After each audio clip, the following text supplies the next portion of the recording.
Thank you so much, Stephanie and everybody here for coming out tonight. I'm so thrilled, first of all, to be back in Ohio, where so much of my career began, in Columbus, and we'll be talking about that. But this is an amazing moment to get this kind of recognition. It's just an honor to reflect on my professional journey in art education. And I didn't know John Michaels very well, but I remembered his amazing energy and enthusiasm. And so to be connected with him through this legacy that he left is really impressive. So thank you. So I'm going to talk about my art education journey. And my little subtitle here is, if you don't get lost, there's a chance you'll never be found. And it comes from an art ed textbook from the 1970s, which I'll show you a little bit later. But it seemed to be very appropriate to have something, a quote like that, guide one in a world where usually things go one after the other. So I very often will share this quote with students as they begin doing research and remind them that it's very important to allow yourself to get lost. But thank you for lost for a while, or you may never find what you were looking for. So my journey theme is really kind of focused on visual literacy and equity or access to that visual literacy. It is, being visually literate is our birthright. Probably everybody here has no problem, but the people outside are not necessarily connected. And so that is why so many of us and so many of the students who are here are concerned, and rightly so, with educating all people. So I'm very concerned with the criticality of deep engagement in exploration and discovery for creativity and insight. And there'll be three areas that I'm going to be talking about. One is being able to focus. And I really think that more and more in our world where we are so distracted, this kind of focus and balancing is even more critical than ever. Sometimes in a place like Washington, D.C., it's even just true for driving. Just being focused on the task at hand. Another area that I'm very concerned about is access. That everybody, as I said before about a birthright, everyone, is entitled to be able to visually express, whether they believe it or not, whether they realize it or not. Because we're living in an extremely visual world. And finally, I'm very concerned with community, where we share vision.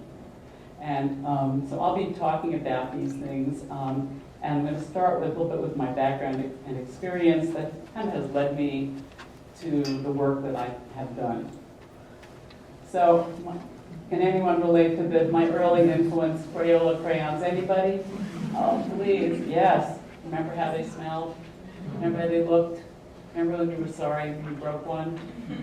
Okay, well, this was the beginning, and I think I have a sense that probably every time I got sick, my mother got me a new box of crayons and coloring books. So, good thing I'm not a hypochondriac, but you can see the connection.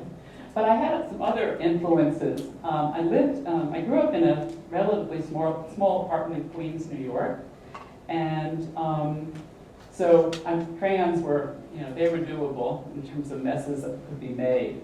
But one influence I had, and maybe some people may recognize this, was a program called Winky Dink. And Winky Dink was, as you can see, and I like to say this is the early artwork on the monitor. It actually was a piece of plastic or vinyl that went on the TV, and you could draw on the TV. Remember, TVs were pretty new then too. So that was one kind of fascination for me that really came right into my home. Another was, this is my first art teacher. His name is John Nagy. There's actually an interesting website now with more information. about him and his legacy. But he taught me, took me away from the coloring books and taught me about variations of shapes and forms. And I just loved the Learn to Draw sets and the Learn to Draw book. And I recently found one. And I can remember the steps, step by step, and how does anybody relate to those? Just please raise your hand. Okay, thank you. So anyway, this was really, really something. I also used to love this Venus Paradise coloring sets with these colored pencils. And this was color by number. And that kind of allowed me to do whole compositions. So those were some of my beginnings. And also, I think, a real fascination or interest in materials. So, and you'll see that now I bundle materials myself for students because those materials are really important as tools. So those are some of the earliest studio memories, but my main memory of talking about art comes from this work, and I have it in my family room, and I really hadn't thought about it until I got this award and was preparing this speech. But I didn't go to museums, there weren't many in Queens, but I would go to my grandparents' house, and they had this painting, and it's about, it's about 20 by 16, it's not this big. But this painting was on the wall, and my grandfather would always talk about it with me. And we would talk about, and I forgot that, He would talk about these people, what was their story, what was happening with them. This man is smoking, look at that staircase, but look, look at that ship, and so, we would talk about it, but we never came to any closure. And what he really pointed out, you can't tell if this is the mast, or it's part of the stairs, or how is it hanging, and it would be something that we would talk about. And my grandparents came over in 1938. They escaped the Holocaust, and I don't even know how they got this painting to the United States. But I think what I learned, first of all, he didn't use the term trompe-l'oeil, but certainly it was there. But I think what I gained from all that was curiosity, addressing uncertainty or ambiguity, and focus, as well as relationships, among the people and this object. And I really think what I learned to question what I was seeing and to look for evidence. And even if I couldn't figure out the evidence, what the story was, I could live with that. And I think it's part of my artistic mind. So it turns out now I've done a little bit of research and I know the name of the artist, and I still don't know how they got this work. So, but you can just sort of see how it might have been really influential. For a lot of the work that I've done since. So actually, we moved from Queens when I was 12. My parents actually got divorced, and we ended up moving to Manhattan. And I went to Robert F. Wagner Junior High School on 76th Street, East Side, and it was very different. One of the things that was kind of interesting was that it was very close to Central Park, so sometimes in my lunch hour I would go and have lunch or sit on the big sculpture of Alice in Wonderland, and sometimes I'd even go to the Met. Just little short visits, but I would do that because it was close by. At this time, it was kind of clear that there were problems in the high schools were not all equal, and so it was proposed to my parents that I should consider going to a school like Art and Design, High School of Art and Design, Music and Art, and to apply to those schools, those special schools in New York that they had at that time. Other schools that are similar, or Peter Stuyvesant, Product Science, and so forth.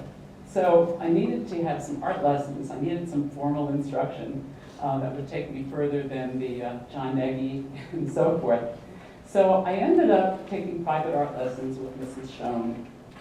And it was a fascinating time. First of all, she had like a one-bedroom apartment. These are pretty tight, really tight in New York, still are. And so, I couldn't believe I'd be sitting in her living room drawing a still life on her table.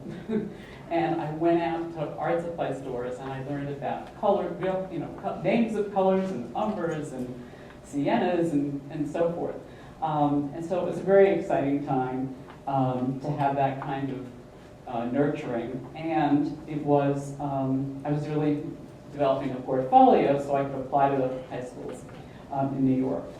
So it was kind of interesting that one day, here's a piece I did that was ink, purple ink on newsprint, and it was, what's I going to say about that? It was from observation, and the title was I Wonder, and I brought it to my art teacher. And he liked it, but I didn't think anything of it. Well, one day I'm sitting in assembly, and my name gets called, and I am sent to the stage, and I'm handed a big matted piece of work, and it's this, and I'm supposed to hold it up. And apparently it was entered into a contest. And so it was a really early form of recognition that included artists and poets, and I was really shocked. Just about as shocked as I am about this, but I was really shocked. So it kind of gave me the insight of how important recognition is when you get it or how you get it. And it was kind of interesting that I was they actually brought us to the roof of the building, I think that's me there, and took a picture, the Herald Tribune. So that was like really something in New York where things like that could happen. I did get into the High School of Music and Art, and I applied. It was a very rich environment with lots of art learning, very stimulating, and lots of music all the time as well. And it was interesting that in my senior year, you got to pick what you wanted to major in or what you wanted to take at an advanced level. So I took painting, and as it turned out, the teacher I had, who I liked a lot because it was advanced, he did not, it was totally unstructured. So there were like 3 or 4 kids in the class who, they just knew what they wanted to paint, and they just painted. And the rest of us kind of didn't really know. And kind of, hung out, but it wasn't really a great way to feel, when you were in that senior time and you wanted to accomplish anything. So, or something, anyway. So, I think it was a little bit of a loss of growth and confidence and so forth. It's kind of interesting because then when I went to City College, which was right next door, City College of New York, and these schools are both in Harlem, I realized I actually started as a math major. And I wonder whether I started as a math major because I didn't see the primacy of art as a high-value subject, so that's where I started as a freshman. But math was taught as, operational. It wasn't a creative capacity the way they taught it.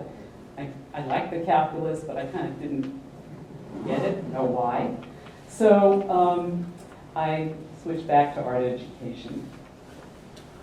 I craved some creative structure, or when I think of the word structure, certainly instruction is part of it.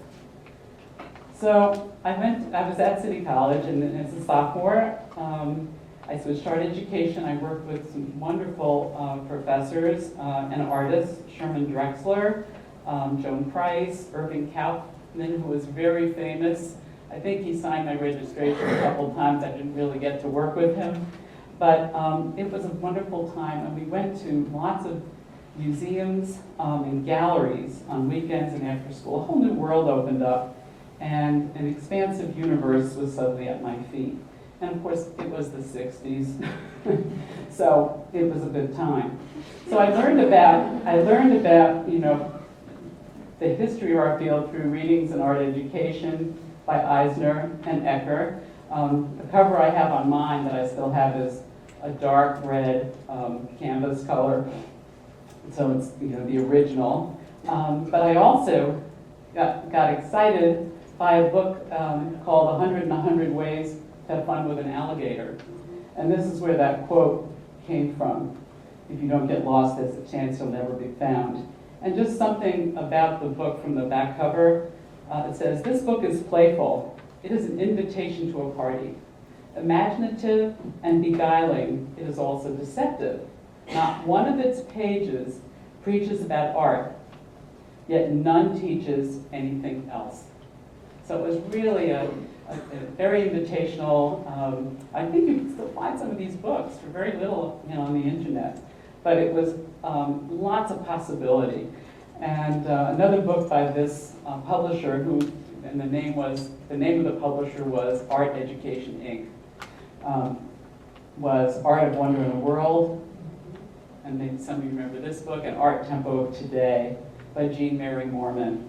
So a lot of these books had, you know, they really shared a lot of possibility, and it was very, very exciting. So I went through the program. It's interesting, when I started in the fall of 1968, school was closed because of anti-war demonstrations, but it did open up, and at the time, apparently, there were no teaching jobs. And I kind of knew that going in, that it was going to be very hard to find a job. So, and I think it was pre-recession.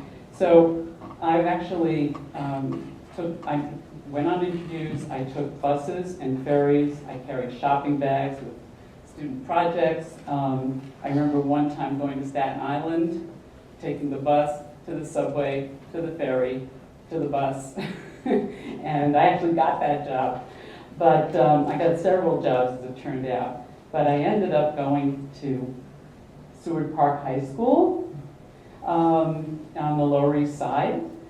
There I am in my Marlo Thomas That Girl look. Hopefully not the way Marlo Thomas looks now. But anyway, I was pretty excited. And two things were really special there. The school was steeped in diversity. It was near Chinatown and Little Italy, and so that was very exciting.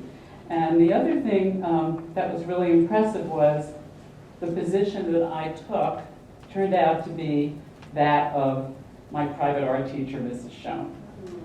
So that was kind of a really interesting cycle for me. Shortly after that, I got married and in New York City. To my husband, Stephen Sandell. I actually did substitute teaching in the Bronx for a while, and I remember coming home for lunch and not wanting to go back, but I did. And then we moved to Dublin, Ireland, where he was studying Irish unemployment, and I was working as an artist and traveling. And during that time, my husband got a position to be an assistant professor of economics at Ohio State. And I applied to graduate school, and I started corresponding with Kenneth Morantz. And he was quite an interesting, wonderful mentor, and quite a character. And I remember he said he was writing me from the belly button of Ohio. So just to give me some global understanding. And so we ended up going to Columbus, and it was a very interesting time with the different people I was working with, from Ken Morantz to Gil Clark to Arthur Efland. And I hope I can name everybody, but I wanted to just show you a picture of Steve and me seated by the hearth of our house on East Torrance Road in Columbus. And the thing that was significant about East Torrance Road was that we were right down the street from where Manuel Barkin had lived. So for those of you who know Manuel Barkin, it seemed to kind of come with an interesting twist. So my years at Ohio State were quite wonderful. In addition to Dr. Morantz, Dr. Eflin, Regina Degg, Terry Barrett. Terry Barrett taught me black and white photography at the time. And I made amazing, wonderful friends as my students. So, all of you who are here as students, keep in mind that you are set for a lifetime of camaraderie, connection. We still root together at national conferences. It's a lifetime of wonderful professional support and collegiality. And some of the people that this includes Georgia Collins, Marianne Stankovic, Jackie Kibbe, Mary Erickson, and Egle Gates, who came today, Connie Shalinsky, who came from Columbus, and others. The other thing I discovered that was kind of interesting for me, very, very new for a New Yorker, was something called football. So that was really something. And I went to my first game, and I believe I had Dewey's artist experience, and I didn't get much reading done. So, so some of the things that really affected me were and this is a scan of my old book, the Guidelines for Planning Art Instruction in the Elementary Schools of Ohio. I was very taken with the structure of creative expression, critical response, and art and society. Somehow where I was coming from New York, we were not really focused on those kinds of concepts that Laura Chapman and others had worked on. So that was, and I think it affected a lot of my work and emphasis on context. While I was there, I also got to do more studio art. And so I did a lot of painting. I actually painted in my office. Jackie Kibbe and I shared an office, and I brought in an easel and worked there. And then some other wonderful things were, I took a summer course where we studied Guernica, just Guernica, and all the work and all the things that were happening, and all of the pre-work to Guernica. And that was a wonderful experience to be able to just, I guess, focus as opposed to memorizing, 100 slides. So I was a TA, and I loved it, and I thought teaching teachers was the best, the greatest multiplier, and I really believe that teaching is a performing art. And just thought of how important it was to work with pre-service learning and collaboration. And I did, after a couple of years, I did work at the Newark campus, where I was curator of the art gallery and kind of ran the art program. So it was really a wonderful opportunity from TA to assistant professor, and I'm just so grateful for it. And let's see, there was a time where we were very focused on feminism and Linda Nochlund's essay regarding, why have there been no great women artists? And during that time, I was painting. My friend Egle helped me make my own canvases. I stopped buying things from the store. And I had a Professor King who told me, actually, to stop making these paintings, and spend my time mixing colors on palettes. And I had to show him the palette, so he had me mix colors for a month. Well, that was quite a lesson, and it was really quite a nice structure to really learn color. So I was very grateful for that. I had for my master's show, I had I actually had 4 works of art, and I had them in a programmed environment where, these are the images, but in a 25 by 25 square room, you would see these 4 works, one on each wall, and next to it, a projector. I see a projector over there, a carousel projector, which would kind of show images from the source and sequence them in a way that would engage you in a, I guess, more of a fluid painting than a final product. So very, very interested in process, and was pretty excited about it. And and what was interesting though is that I did a lot of the writing based on Cubism and less of the feminist ideas that were happening at the time. But that was yet to come, because I took a women's studies course in art history. And because I was had been working with Cubism, I studied Marie-Laurent Saint. How many of you are familiar with her work? Okay, all right. Well, she's a French artist. A lot of her work looked a little like this, kind of very feminine, pastoral, sort of pastel-y and like pastoral kinds of romantic scenes. And I was very interested in her work because the work she did from 1906 to 1913, like this work, was connected to the Cubists. She was known as, I guess, Apollinaire's mistress, and he wrote about her as a Cubist, and Picasso and others didn't like that, and so I kind of really got immersed in that period. In fact, this work, does it remind you of anything Picasso did? Like Les Demoiselles? Well, that was an amazing period. So, but I looked at her and mostly looked at these two pieces, which one is Apollinaire,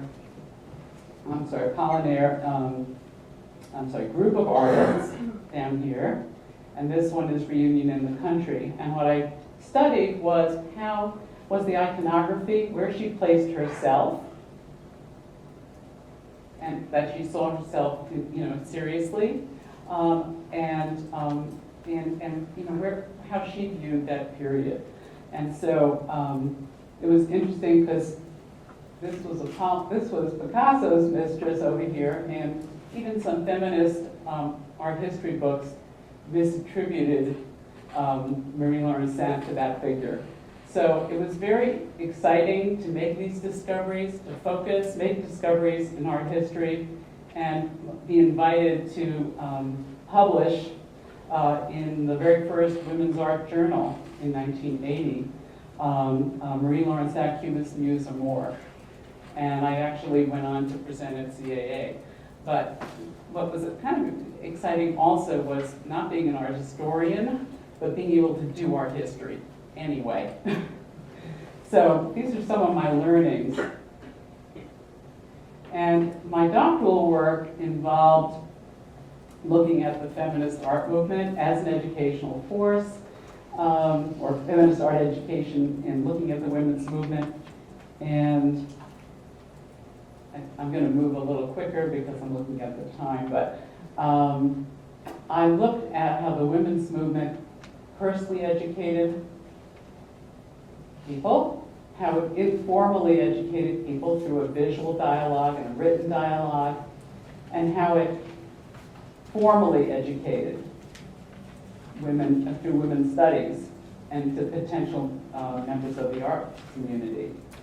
And what I saw, again, looking for something that's missing, or the sins of omission, as Linda Nochlin might have put it, I didn't see art teachers who are responsible for children. I saw school children who are being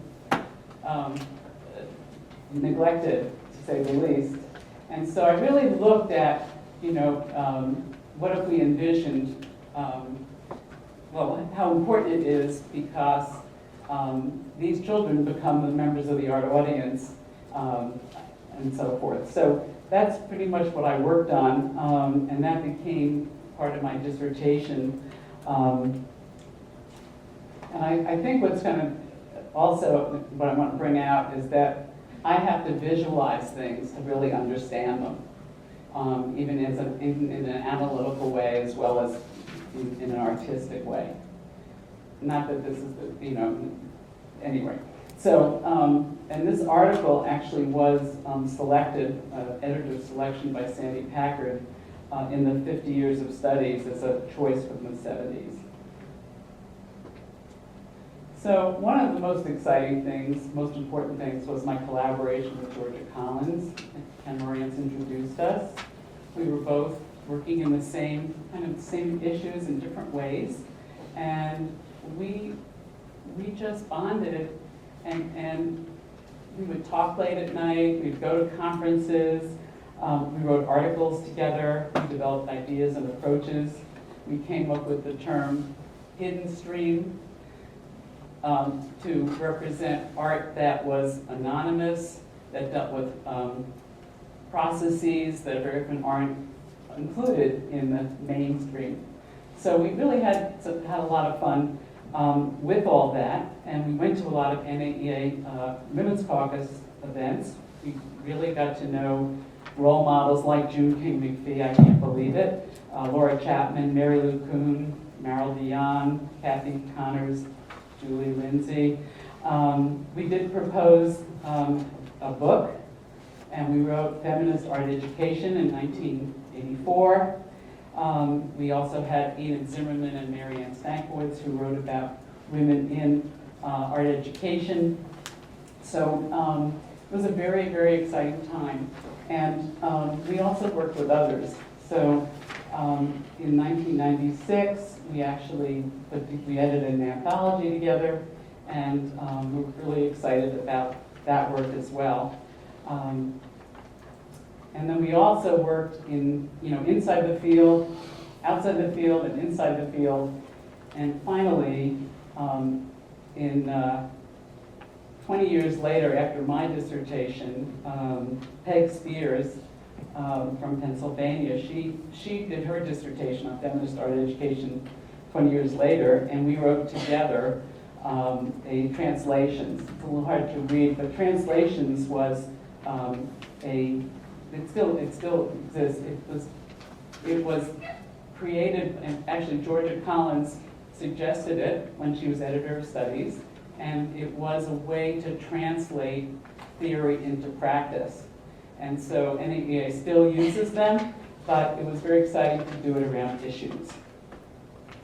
So I'll talk about a personal and professional transition. So in 1979, we moved from Columbus to Washington, D.C. In 1980, I had a baby, my first son. I was editor of the Women's Caucus, The Report, and I became a fellow at the National Endowment for the Arts as well, so it was a lot going on. 1981, we moved to Bethesda, Maryland, only about 10 miles out of D.C., and I started teaching as an adjunct professor at George Washington University, University of Maryland. And then in 1982, I had a second son. Here's a painting, a self-portrait I did called New Baby. I started to teach private art lessons at home while serving as an adjunct professor at George Mason University. I felt like I needed much more practice in working with kids than I had in getting a master's and a doctorate kind of relatively early. And it was fascinating because I would work with kids, and I'll show you some of the work, but and I would bring it to the university so they could see the work evolving.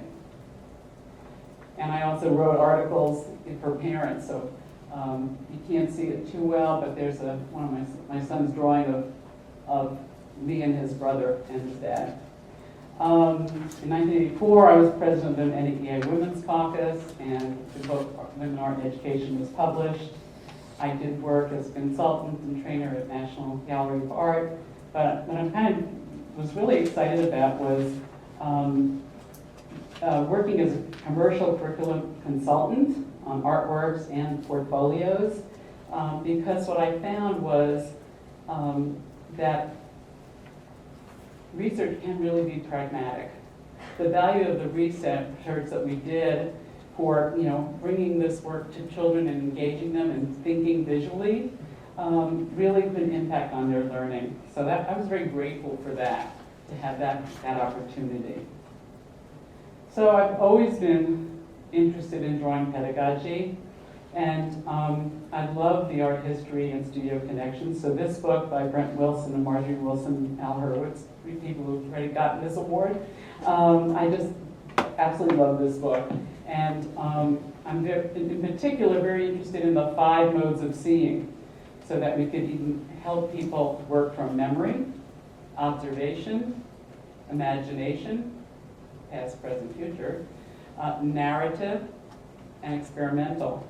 And I began to draw more interest in studio work from works of art, such as the Bayeux Tapestry, and try to connect that with narrative art of children. And it kind of led me to the marking and mapping that I do that's informed by art. So let's see here, here's one example. But I have a little film called Journey of an Artful Problem. It's on YouTube, and it talks about taking a studio problem. For example, initially when I had kids marking and mapping their whole lives, and also kind of editing that on a long sheet of paper, it varied in different ways. It started with markers, but it ended up using different reds, yellows, and blues, kind of working from the color scheme from the Bayeux Tapestry, and how the form, theme, and context could evolve. So that was some of the work that I did and led to some other things. So from 1989 to 2003, I taught at MICA in Baltimore. Wonderful school. Very focused on quality of performance and education for, in all departments. Very much, on effective teaching. And we, did a lot with student teaching, the student teachers, and celebrating their preparation. And I know you do that here too, which is great because this is the foundation. I also got to work with the Baltimore Museum of Art, which had a wide range of contents, very exciting, and was able to gauge our students in picking an object and owning it. Not having to have insurance or security, but owning it in their heart, really knowing a work for a whole semester. So they picked a work of art, and they had criteria, and they had to be open, but when the work was picked, then with several students, they did a family tour. So their initial research on that object was to learn about it for teaching purposes. Then, after the family tour, they worked on creating an instructional resource that related this work to other works of its kind and other themes and contexts. And finally, they did art about it. And sometimes we had the curator come. We did a lot with visual journaling. We did the Artful Adventures. During that time, I was the higher ed director at NAEA. I learned a tremendous amount, worked with CAA as well. We began to make a lot of connections. And one thing I did CAA was write for their education issue. And this was Inspiring Pedagogy, the Art of Teaching Art. But during this time, which was a wonderful time, my husband got sick, and he actually passed away in Boston.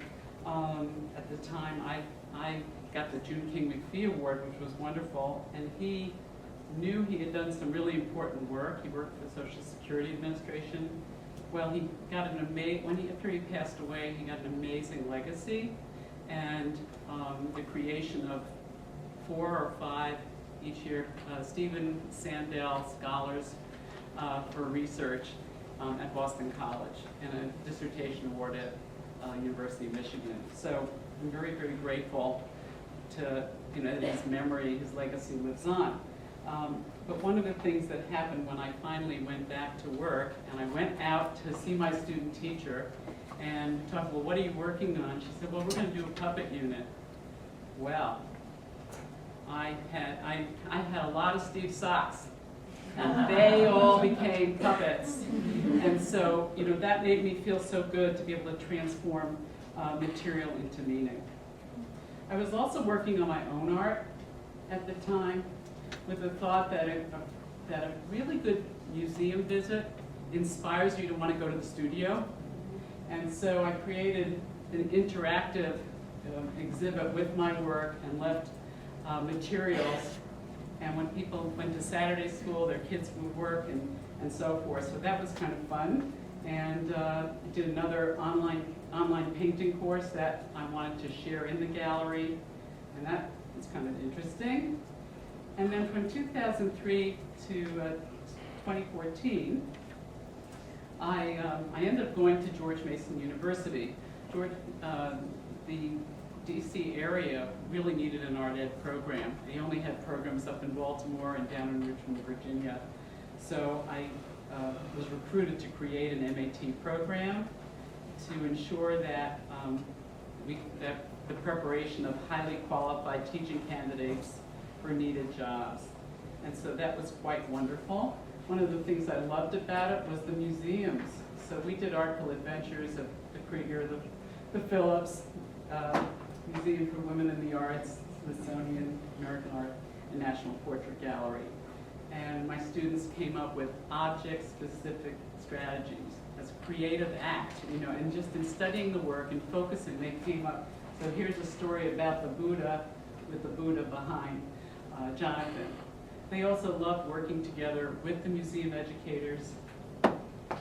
They presented at NAEA conferences, and they presented at the student roundtables. Who just presented at the student roundtable? You did? Yeah, okay, great. So that's wonderful. And I realized that we are living in such an increasing visual world that, and this is a while ago, but even more so, that people, as opposed to the kinds of books we used to, travel books we had, people want to see, they want to see the anatomy of a block in Paris so they can envision where they are. And use visual dictionaries, or use visual dictionaries to learn languages, or use a visual thesaurus, or even being aware that scientists are looking for ways to display their findings. So artists aren't the only ones who need visual skills, and so forth. It's just been coming. And really, everybody is a curator if you do Pinterest and share images and so forth and collect. So been really concerned about visual literacy, that everybody needs it. It's not just for a few. And I love a quote by Bill Ivey: if our children don't learn to shape images, images will shape them. And so one of the things I did sort of on an advocacy level was I proposed for NAEA, I wrote this job description, what it means to be a visual art educator. And so they did the visual design, but I felt I needed that because my students needed to know it's not a job, it's a profession. And here's the description. So that's one bookmark, and I'll be giving some out tomorrow at the workshop. Also very interested in Daniel Pink's 6 new senses that everybody needs: a sense of design, story, symphony, empathy, play, and meaning. And so another bookmark toward that.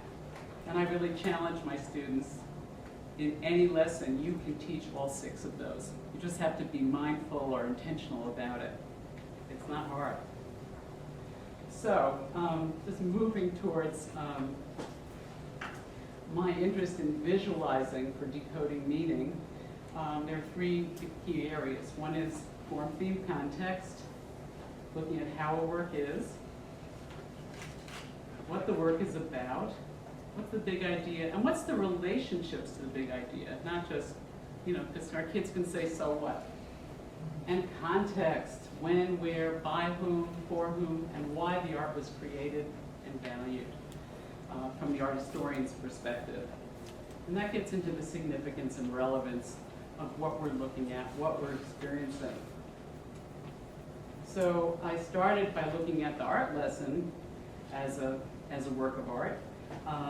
And really, artists and teachers intuitively tend to balance form, theme, and context. But I want to make it more accessible, more visual. So I created a palette, one of many, which is a visual organizer. And even though it is 3 separate columns, it's really meant to be woven back and forth. So I'm just going to take a minute, a really short time, to just walk you through just an example. How many people are familiar with this work?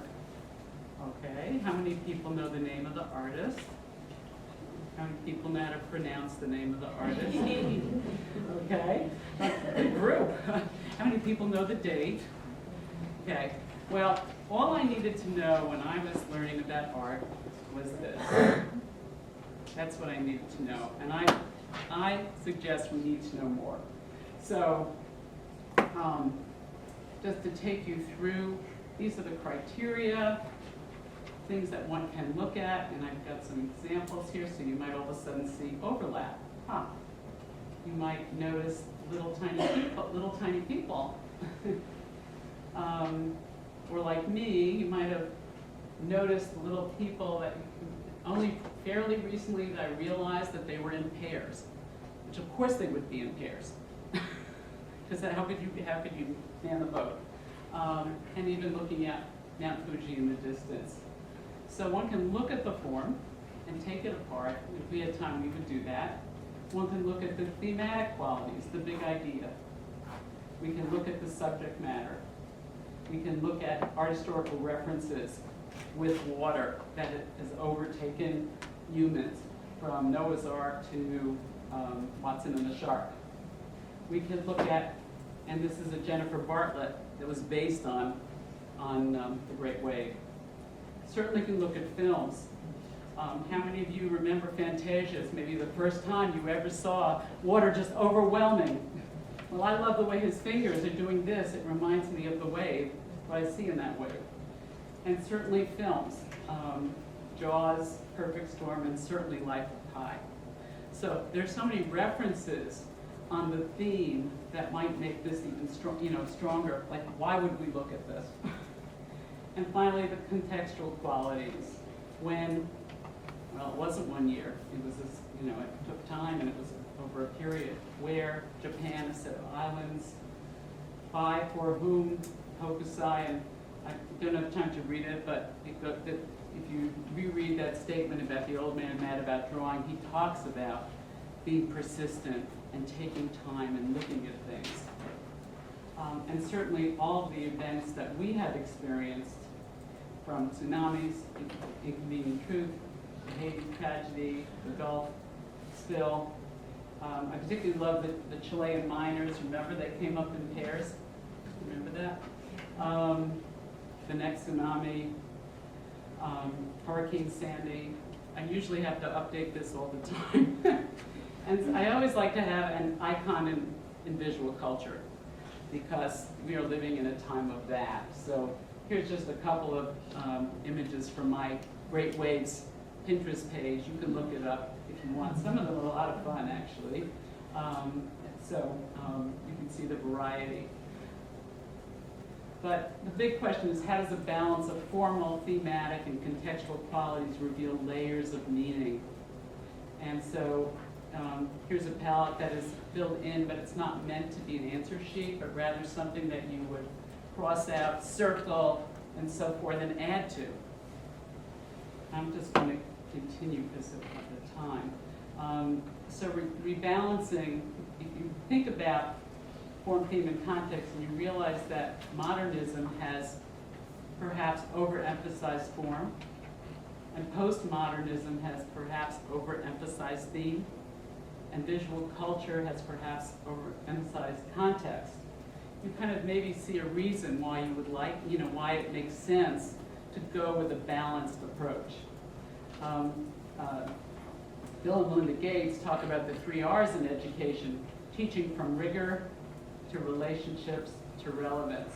So, and one could do body, mind, spirit. So there are lots of connections to that. At Crystal Bridges, they used FTC. They had to very quickly take a collection that they didn't have research for, and they identified 200 works of art, and also their outdoor collection. And they created FTC documents. Their FTCs are a little different than mine. They're simpler. And they use it to train for training and for curriculum development and research. And here are a couple of of the palettes, one with Rosie the Riveter, and this other one on the dogwood. So I keep creating these palettes that keep evolving, but it's for decoding and encoding meaning and a whole range of ways to work. So I want to just continue because I've always been concerned that so many people think they can't draw, and I believe that there are ways to get everyone to draw, and I call it marking and mapping. This is from a show from 2012. I always have interaction. I actually, in the museum, came every week on Thursday from 3 to 4, set up tables and had people working in the gallery with me and learning and experiencing, just having that activity that connected them to the process. And sort of a contrast, and there's Jason. He came to that opening. But it was pretty interesting that, I started with marking, and then marking and mapping is the organizing. So the process involves whatever materials you have, but really 2 rules. One is to just consider all your space. Doesn't mean fill all your space, whether it's this size or this size, but consider all the space and transform any mistake into a surprise. So I've been amazed at how people have done that. Here are some of my students showing their marking and mapping their pre-service art histories before they came to the program. These are our mark and mappings that took 15 weeks in studying the history of the field of art education, working with Marianne Stankovich, Jackie Kibbe, and Kim Sheridan. We continue to do that, giving them time as you read and learn to get the map that you conceptualize, so when you start teaching, you can go into the field and have a sense of your heritage. Artists, curators in DC, group of people marking and mapping their retirement, using artist trading cards for marking. These are emerging art professionals in DC. And finally, at World Tai Chi Day in Northern Virginia, marking and mapping your gratitude. So there are a lot of possibilities. The key thing I want to say, and these are done at Rancho La Puerta, is you can see the smiles in the faces with the work and the pride and the connection. So we're the ones to make it accessible, and I believe that's really important. I'm going to just go, these are just some other maps, but I'm going to talk a little bit more about community, building community for shared vision. And in particular, I want to talk about Summer Vision DC, which is entering its 7th year. We were very excited that Carol Henry's book, The Museum Experience, The Discovery of Meaning, was published in 2010. And I'll tell you a little bit more about this. I had been working with teachers in Fairfax County, Virginia, and the time just seemed to be right. NAEA found out that after their Baltimore conference, people loved it, but they said it's almost too much. So could you offer something other times of the year? So they gave it a try. And we've had about 240 people from all over the United States, maybe not every single state, but I'm still trying for that, a few states missing, and from as far away as Mongolia, Thailand, Hawaii. Anyway, so it continues, and our main focus is being a professional learning community. And that is so important for teachers who very often feel they're the only person in the school. But you are all a professional learning community, and you want to keep that. It's really important.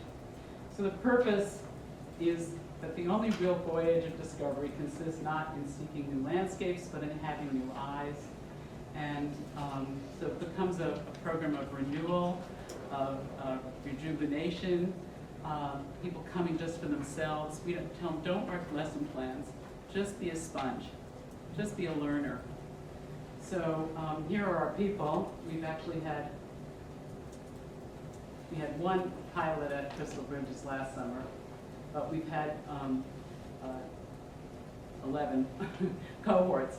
And here we are with Deborah Reeve, and we really believe in nurturing the nurturer. So before people come, they're involved in decoding an art museum. They have 8 museums. It's really, it should be called Museum Boot Camp, because it's really, and so before they ever come, they use an FDC palette to look at that museum based on the web presence or what they know. And then they add to it once they get there. So they have this virtual experience and then an actual experience. And it's really important not to go into a museum cold, certainly not 8 museums cold. And when we launch it, we always take a picture of everybody outside by the Henry Moore, get our materials, text. We do orientation in the morning, you know, really getting to know one another. And we give out studio materials. And so these portable studios are pretty special. They're the only materials you need, plus a journal. And everybody wears a view catcher as a necklace. And so you kind of imagine how a program like that gets people ready to learn. What's really nice is we have museum educators, we have elementary, middle, high school, and supervisors and retired. So we get and pre-service. So we get a whole range of people in the program. And it's all about site-specific, critical response.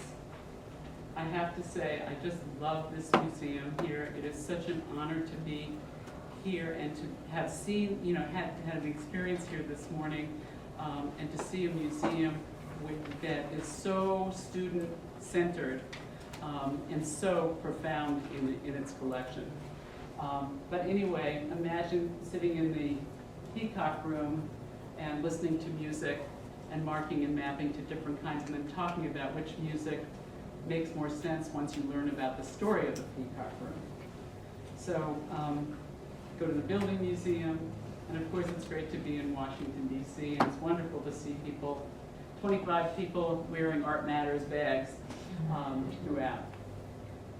The creative engagement, the artistic practice, working in these journals is something that most teachers don't have time to do, and so it's a real gift to them. But they end up taking home amazing souvenirs, like really incredible documentation. The last thing we do, the last hour, or 2 hours, the hour before the last hour, we actually have them make New Eyes maps. And so they have their materials, but we take the journals away. And that's yours, right, Jason? Yeah. They reflect, they do like a visual meditation on the experience, to have some quiet time to reflect, and then